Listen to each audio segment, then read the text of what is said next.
मत्ती उसका 6 अध्याय उसका 1 से 4 तक अगर आप पढ़ेंगे तो यहाँ पे दान के विषय में बताया गया है। परमेश्वर यहाँ पे कह रहे हैं कि तू जब किसी को दान करे तो अगर तू दाहिने हाथ से कर रहा है तो तेरा बायां हाथ भी उस बात को जानने ना पाए।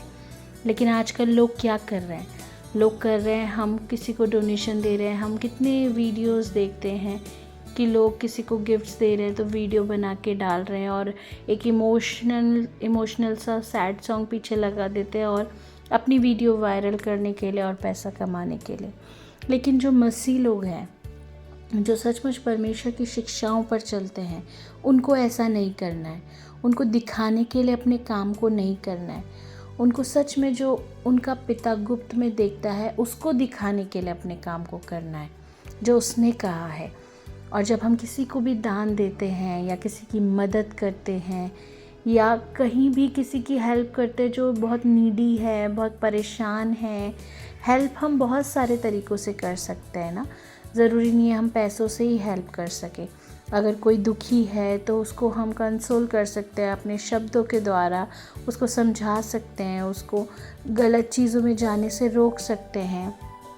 और भी किसी को हमारे सपोर्ट की ज़रूरत है तो हम उसे सपोर्ट कर रहे हैं। लेकिन हमें ढिंढोरा नहीं पीटना है लोगों के आगे, अरे मैंने इसका ये काम किया या तब ये खड़ा हो पाया, मैंने इसका ये काम किया।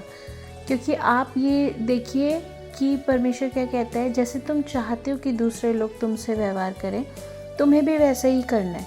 अगर आज हमारी मदद किसी ने करी है और वो दूसरे दिन जाके सबको गा रहा है हमारे सामने या हमें किसी और से पता चल रहा है तो ऑफकोर्स हमें भी दुख होगा कि अरे इस इंसान से बेकार ही मदद ली, कि ये तो मेरी बदनामी कर रहा है सारी जगह या फिर ढिंढोरा पीट रहा है। तो हम ये नहीं चाहते कि अगर हम किसी से हेल्प ले और वो सब जगह गाए तो दूसरे इंसान भी इंसान हैं। अगर आप किसी की हेल्प करते हैं तो प्लीज़ लोगों को मत बताओ।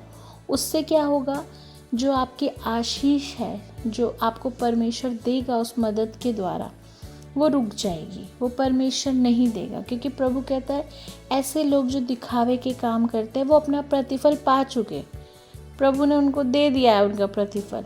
लेकिन जब हम गुप्त में देते हैं, है ना, जब हम गुप्त में देते हैं तो कौन हमें प्रतिफल देगा? हमारा परमेश्वर। क्योंकि वचन कहता है और तब तेरा पिता जो गुप्त में देखता है तुझे प्रतिफल देगा।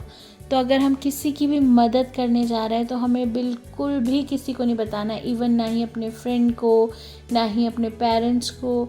और अगर कोई पेरेंट्स हेल्प करने जा रहे हैं तो ज़रूरी नहीं है उन्हें बच्चों को बताना है। हाँ, एज अ फैमिली वो बता सकते हैं, एज अ फैमिली सब मिलकर किसी की मदद कर सकते हैं। लेकिन हाँ, दिखाने के लिए कि हाँ हमने उनकी मदद करी, बेचारे वो बेचारे, ये सब हमें नहीं बोलना और बार बार उस चीज़ को रिपीट नहीं करना है और हमें बाहर वालों को बिल्कुल भी नहीं बताना।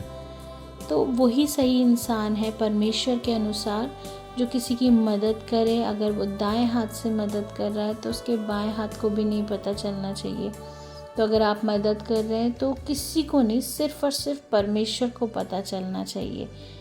तो ऐसे ही मदद करते रहिए और परमेश्वर से, जो कि स्वर्ग से प्रतिफल देने वाला परमेश्वर है, वो आपको प्रतिफल देगा। और उसका प्रतिफल देखो इंसानों की तरह नहीं होता, उसका प्रतिफल बहुत अद्भुत रीति से होता है।